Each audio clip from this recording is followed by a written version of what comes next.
Hi viewers, நிஃப்டியோட continue பண்ணி தான் பார்க்க போகிறோம். இன்றைக்கி வந்து மார்க்கெட் வந்து ஒரு ரேஞ்ச் மோடில் தான் சுற்றிட்டு இருந்ததுன்னு சொல்லலாம். காலையில் 11 o'clockலேருந்து 15,840லேருந்து 15,870 வரைக்கும் அந்த ரேஞ்ச் மோட்லேயே சுற்றிட்டு இருந்தது. ஓகேங்களா. ஹையஸ்ட் வந்து 15,892 வரைக்கும் போச்சு. அதுக்கப்புறம் ஒரு ப்ரைஸ் ரிஜெக்ஷன் காரணமாக கீழே வந்துச்சு. ஓகேங்களா. இன்னும் இந்த கன்சாலிடேஷன் ஜோனில் தான் ட்ராவல் ஆகிட்டுருக்கு. பாருங்கள், எப்போ சப்போர்ட்டை தொடுது, ரெசிஸ்டன்ஸ் தொடுது, சப்போர்ட் இந்த ஸ்விங்லேயே போயிட்டுருக்கு. இந்த ஸ்விங்கில் ஒரு பிரேக் அவுட் கொடுத்துச்சு. அதான் இப்போ வந்து நம்ம இதை ஃபால்ஸ் பிரேக் அவுட்டுன்ட்டு கன்சிடர் பண்ணலாம். ஏன்னா இந்த பிரேக் அவுட் ஸ்டஃப் இல்லாதனால மறுபடியும் இந்த ஜோனுக்குள்ளார வந்துருச்சு. ஓகேங்களா. மறுபடியும் கேப் டவுன் ஆகி மறுபடியும் மேல் நோக்கி போயிட்டுருக்கு.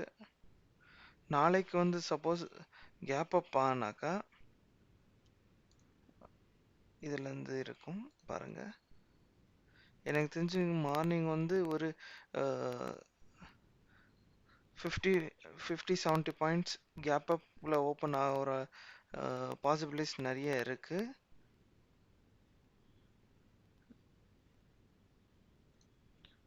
பாருங்கள், 1 hour கேண்டில் 1 hour சார்ட்டே வச்சுருக்கேன். இந்த சார்ட்டில் வந்து இன்றைக்கி வந்து 840 அண்ட் 50,071 அந்த ரேஞ்சுக்குள்ளாரே சுற்றிட்டு இருந்தது ரொம்ப நேரமாக. ஸோ அதை வந்து நம்ம வந்து ரெசிஸ்டன்ஸ் சப்போர்ட்டை நம்ம வந்து கன்சிடர் பண்ணாலும்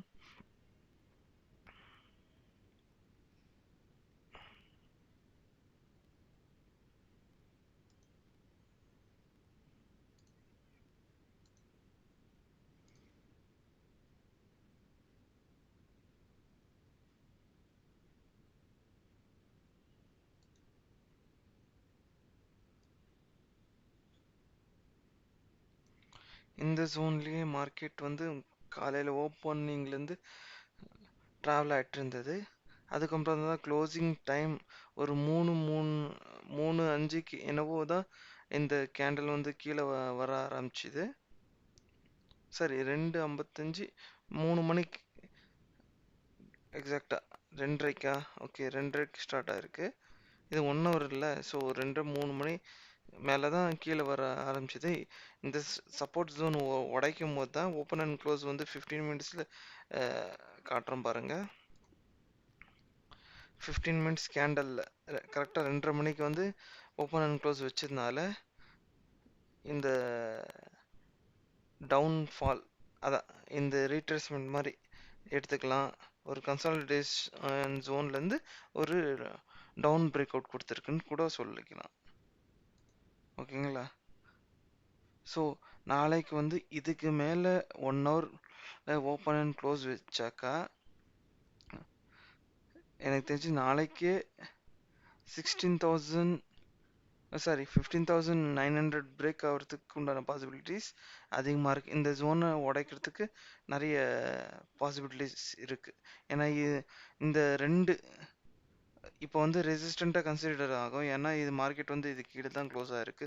சப்போஸ் இதுக்கு கீழே போனால் இது வரைக்கும் உங்களுக்கு வந்துட்டு போகும். 740 சரி